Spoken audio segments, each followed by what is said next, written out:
భార్య భర్త అన్నాక ఒకరినొకరు అర్థం చేసుకొని నా భార్యకి ఏది ఇష్టము నా భర్తకి ఏది ఇష్టం అనేది ఆలోచించాలి. టైంకి రావట్లేదంటే అతను ఏమైనా చిన్నపిల్లవాడు, అతనికి తెలియదా టైంకి రావాలని? నువ్వు ఒకటి నీ మాటల ప్రకారం నువ్వు చేసిన తప్పు తెలుసుకోవడానికి ఇష్టపడటం లేదు, నువ్వు అతనితో ఉండడానికి ఇష్టపడటం లేదు.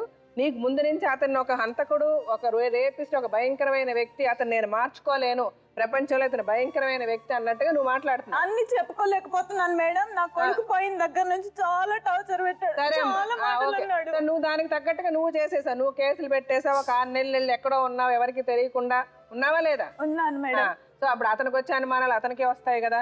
నీకేంటంటే నీకు ముందు నుంచి అతని పద్ధతి నచ్చలేదమ్మా, నీకు అదే ప్రాబ్లం. నీతో ప్రాబ్లం ఏంటంటే నీకు ముందు నుంచే భర్తగా అతను నచ్చలే, అతను చేసేది ఏది నచ్చలే, మీ అమ్మ నాన్నకి నచ్చలే. సో నువ్వు ఇప్పుడు ఏడ్చుకొని ప్రయోజనం లేదు. నువ్వు బెటర్ మీరు, ఎందుకంటే రేపు ఫ్యూచర్లో కూడా నీ క్యారెక్టర్ ప్రకారము నువ్వు అతనితో ఉండలేవు. నువ్వు ఒక మనిషిని నమ్మలేవు, నువ్వు ఒక మనిషిని టక్కని ఒక మాట అనేస్తావు, నువ్వు ఒక విషయంలో దేన్ని అర్థం చేసుకోలేవు. దానివల్ల నీ సెకండ్ స్టేజ్ ఆఫ్ లైఫ్ నీకు వచ్చిందని ఆయన చెప్పింది అదే. అలాగే అతని క్యారెక్టర్ అతను మార్చుకోలేడు. ఇప్పుడు ఏంటంటే మీ ఇద్దరు, నువ్వు అతన్ని ఇప్పుడు ఈరోజు మేము మార్చేస్తాము, అతను మారిపోతాడని మేము చెప్పడం కరెక్ట్ కాదు. ఎందుకంటే అతను మారాలంటే నువ్వు మారాలి, నువ్వు మారవు. నువ్వు మారాలంటే అతను మారాలి, అతను మారడు. మీ ఇద్దరు కూడా ఒకరినొకరు అర్థం చేసుకునే పరిస్థితే లేదు ఇక్కడ. అతను కూడా ఏమంటున్నాడు, ఆ అమ్మాయి చేసే దానివల్ల నా జీవితం నాశనం అయిపోతుందండి, నేను కలిసి ఉండలేనని అతను చెప్తున్నాడు.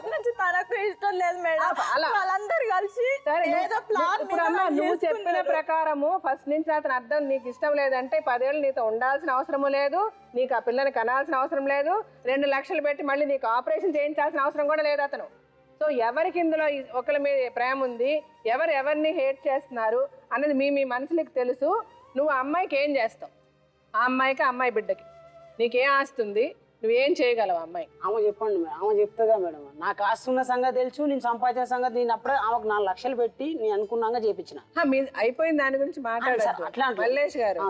అమ్మాయి జెన్యూన్ గా ఆ కోర్టులు కేసులన్నీ తీసేస్తుంది, మీకు డైవర్స్, నేను మ్యూచువల్, నాకు ఇష్టమే, నా భర్తతో నాకు ఉండడం ఇష్టం లేదని అమ్మాయి డైవర్స్కి యాక్సెప్ట్ చేస్తుంది.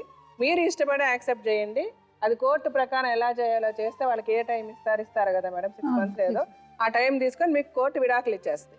ఈ అండర్స్టాండింగ్ మీరు రావడం, ఇంకా అమ్మాయి మీ జోలికి రావద్దు, మీరు ఆ అమ్మాయి జోలికి వెళ్ళొద్దు. ఆ అమ్మాయి బిడ్డ బతకడానికి మీరు వాళ్ళకి ఏం చేస్తారు? అమ్మాయికి ఇష్టమేనా మేడం? సో ఈ డెసిషన్ కరెక్ట్ అని నేను అనుకుంటున్నాను, నువ్వేమనుకుంటున్నావు చెప్పమ్మా? కరెక్టే మేడం. మీరు అలా విడిపోవడమే కరెక్ట్ అనుకుంటున్నావు నువ్వు కూడా? నాకు ఆ నమ్మకం కూడా చచ్చిపోయింది. అతను అదే పద్ధతిలో ఉంటాడు, నువ్వు అతనితో కలిసి ఉండాలంటే ఈ పద్ధతిలో ఉండాలి. నువ్వు ఇలా ఉండాలనుకుంటున్నావా, విడిపోవాలనుకుంటున్నావా అది చెప్పు. నేను ఉండను మేడం. సో ఆవిడ ఉద్దేశం అదండి, ఆవిడ విడిపోవాలనుకుంటుంది. సో ఇప్పుడు మామూలుగా మీరు విడిపోవాలంటే విడిపోనివ్వండి, నేను వదలను అని అంటే అదొక పద్ధతి. లేదు నాకు కూడా వద్దు, నేను విడిపోవాలనుకుంటున్నానంటే ఒక పద్ధతి. ఏం మాట్లాడదో అలా మాట్లాడు. సరే నాకు ఇష్టం లేనప్పుడు నాకు మనసు. సరే ఓకే, సో నువ్వు విడిపోతావు. ఇప్పుడు ఈ అమ్మాయి విడిపోవాలంటే ఇప్పుడు ఆ అమ్మాయికి ఒక జీవనాధారం కావాలి. ఎందుకంటే ఆ అమ్మాయి అలాంటి ఒక డెసిషన్ తీసుకోవడానికి ఆ అమ్మాయి సైడ్ కొంత తప్పు ఉన్నప్పటికీ నీ సైడ్ కూడా అంతే తప్పు ఉంది. మీ ఇద్దరు సైడ్ ఈక్వల్ తప్పులు ఉన్నాయి ఈ విషయంలో. కోర్టులో న్యాయంగా ఇద్దరు కలిసి డివోర్స్ అప్లై చేయండి, కోర్టు డివోర్స్ ఇచ్చేస్తుంది. నీ జీవితం నీది, ఆ జీవితం ఆమెది. కానీ ఆమెకు ఒక జీవనాధారం అన్నది కావాలి. సో ఏం చేస్తావు చెప్పు.